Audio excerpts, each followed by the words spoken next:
آتی کونسل. ٹھیک ہے, اسلام بھی میں ساتھ نہیں بولنا چاہتا, اسلام کی بدنامی انہوں نے بہت کرائی ہے. اور پچھلے دنوں اگر کوئی تھوڑی بہت کہیں عزت باقی رہ گئی تھی تو میرے خلاف فتویٰ دے کے انہوں نے وہ عزت بھی گوا دی. اب مجھے بتائیں, جب پاکستان بلکہ اسلامک ریپبلک آف پاکستان کا آئینی ادارہ یعنی کہ نظر آتی کونسل, اس کی عزت, ان کے علماء کی عزت پبلک کی نظر میں یہ ہے تو باقی علماء تو شاہی کوئی نہیں, اور وہ بھی سارے ڈر کے. 20 میں سے 17 اس حق میں نہیں تھے کہ یہ کام ڈالا جائے, 3 نے زور لگایا. میں نام نہیں لیتا, وہ آج کل سوشل میڈیا کے اوپر خوب ذلیل ہو رہے ہیں, تو ان کی ذلت میں مزید اضافے کی گنجائش ہی باقی نہیں رہی ہے. جس طرح جب یہ لوگ صوفے پہ بیٹھتے ہیں تو صوفے پہ اور مزید بندے کے بیٹھنے کی گنجائش ہی نہیں باقی رہتی. تو مجھے انہیں نام کے ذریعے مشہور کرنے کی ضرورت نہیں, ہم کسی مولوی کا نام نہیں لیں گے. ان کو جواب ملے گا ہمارے اسٹوڈنٹس کے یوٹیوب چینلز پہ بنائی ہوئی میمز کے ذریعے. دیکھیں یہ میرے پیچھے جتنا بول رہے تھے میمز بن کے ایک ایک کو جواب مل رہا تھا. اچھا آج یہ بیچارے بیٹھے ہوں گے کہ ہمیں اہمیت دی جائے گی, ہمارا نام لیا جائے گا. بھائی کسی کا نام نہیں لوں گا, مجھے تو ضرورت ہی نہیں ہے تم لوگوں کا نام لے کر تمہیں مزید عزت افزائی والے موڈ میں لے کے جانے کی. جتنی تمہاری عزت افزائی ہو رہی ہے میرا خیال ہے اتنی کافی ہے. آخرت کی فکر کرو اور اللہ کی طرف رجوع لاؤ. ان کو میں وہ حدیث بھی یاد کرواؤں گا جو صحیح بخاری اور صحیح مسلم دونوں میں موجود ہے کہ اللہ کے محبوب صلی اللہ علیہ وآلہ وسلم نے فرمایا, جس شخص نے کسی مسلمان کو کہا اے کافر یا اے فاسق اور وہ نہیں تھا تو وہ کفر اور فسق اس کی طرف لوٹ جائے گا. اب یہ جو نظر آتی کونسل اور ان کے چند ایک جو ماننے والے ہیں ان کو میں مشورہ دوں گا کہ تجدید ایمان کریں کہ ایک مسلمان کے اوپر آپ نے فتویٰ لگایا, اور اندازہ کریں میرے بکس میں اتنا آگے گئے کہ یہ لوگ جا کے نان مسلمز کے ساتھ کھڑے ہو گئے. ان میں غیرت ہے. پورے پاکستان میں کرسچن کمیونٹیز میں سے کسی ایک نے بھی میرے خلاف FIR نہیں کٹوائی. الٹا جیل میں مجھے کئی ایک بشپس ملے, انہوں نے کہا سر آپ نے جو عقیدہ بیان کیا وہ ہمارا عقیدہ ہے, لیکن ہم اس کو اس طرح اعلانیہ بیان نہیں کر سکتے, اور آپ کا رائٹ ہے کہ آپ جو ہمارے بارے میں عقیدہ رکھتے ہیں وہ رکھیں. اور پھر آپ کو حیرانگی ہوگی کہ انہوں نے کہا کہ آپ دیکھیں آپ نے خدا کو انسان بنا دیا, اس سے بڑی کوئی گستاخی ہو سکتی ہے؟ ہم جیسس کرائسٹ کو خدا مانتے ہیں یعنی کرسچنز کہتے ہیں, اور آپ کہتے ہیں کہ وہ روٹی کھانے کے محتاج تھے. سورۃ المائدہ میں لکھا ہے. آپ خدا کو روٹی کا محتاج بتا رہے ہیں, اتنے بڑے آپ گستاخ ہیں, تو ہم نے بھی تو آپ کو برداشت کیا ہوا ہے نا. ہاں ہوں سمجھ لگی. تو کہہ رہے آپ بھی میں برداشت کریں, اور میرا بھی پوائنٹ آف ویو یہ ہے کہ کوئی ایگزسٹ کرنا ہے دنیا سے, نان مسلمز کو ختم تو نہیں کرنا.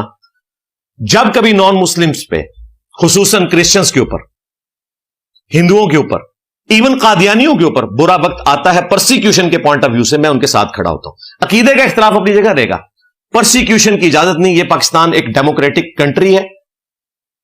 جمعے والے دن آپ دیکھیں گے قادیانیوں کی عبادت گاہوں کے باہر بھی پولیس کی سیکیورٹی ہوتی ہے. آج اتوار کا دن ہے, جتنے چرچز ہیں جیلم کے آپ کو پولیس کی سیکیورٹی نظر آئے گی. ہماری اکیڈمی کے باہر بھی آپ کو اتنی بڑی سیکیورٹی نظر آ رہی ہے, اس لیے کہ یہ ڈیموکریٹک کنٹری ہے, ادھر سب کو رہنے کا حق ہے.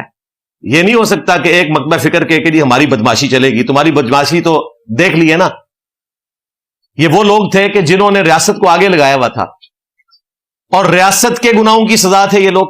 آج ریاست کو وہ سزا خود بھگتنی پڑی.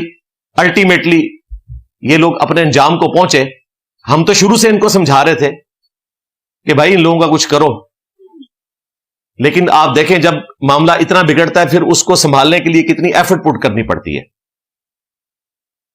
تو یہ لوگ سمجھتے تھے یہ ملک ہمارا ہے اور کسی کو جینے کا حق ہی نہیں ہے, تو انہوں نے ختم ہو جانا تھا.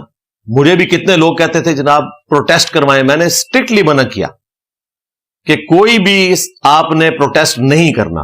سوشل میڈیا پہ آپ مہذب طریقے سے آواز بلند کریں, یہ وقت گزر جائے گا. دیکھیں گزر گیا, اور وہ لوگ کدھر ہیں جنہوں نے یہ ادھم مچایا ہوتا سارا آپ کے سامنے. کوئی بندہ نہیں نکلا ان کے لیے. جو شخص مونچھوں پہ تاؤ دے کے مجھے مدار پاکستان بلاتا تھا اور مجھے غلام احمد قادیانی کے ساتھ ملاتا تھا, 35 سال اس کی قید اناؤنس ہوئی ہے اور وہ ساری سزائیں کنکرنٹ چلیں گی, پھر بھی 10 سال وہ باہر آنے والا نہیں ہے.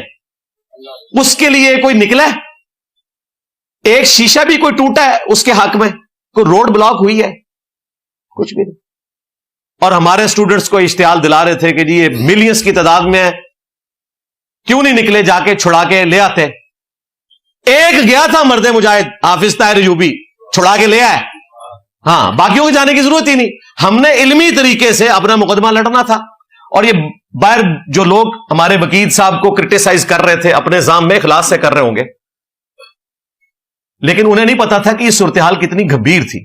لہذا میں نے ان کو کہا تھا آپ نے اپنی آنکھیں بند رکھنی ہیں, کان بند رکھنے ہیں, جس طریقے سے میں آپ کو بتاؤں گا آپ نے مقدمے کو ویسے لے کے چلنا ہے, کیونکہ ہمیں پتا تھا کہ اس معاملے کو کیسے لے کے چلنا ہے. مشورے دینا آسان ہے, یہ کوئی یو کے کی عدالت نہیں ہے کہ جس میں آپ پہلے آپ یہ کر لیں جی پھر یہ کر لیں تو یہ ہو جائے گا. اسلامک نظریاتی کونسل, جو کہ اب صرف نظر آتی کونسل ہے, یہ اگر میرے حق میں بھی فتویٰ دے دیتی نا تب بھی سیشن کورٹ سے میری بیل نہیں ہونی تھی. سیشن کورٹ اس بیل کا وزن نہیں اٹھا سکتی, یہ ہائی کورٹ میں ہی معاملہ جانا تھا. تو جو اس قسم کے مشورے دے رہے تھے, ورگلا رہے تھے کہ یہ کر دیں وہ کر دیں, میں سٹیپ وائز روزانہ میری ان سے گفتگو ہوتی تھی. میں اپنی فیملی سے بات نہیں کرتا تھا, ان سے ضرور کرتا تھا, ملاقات ان سے کرتا تھا ریگولرلی کہ آپ نے ایسے سٹیپ وائز لے کے چلنا ہے. اس لیے آپ نے دیکھا ہے کہ اللہ تعالیٰ نے فضل فرمایا.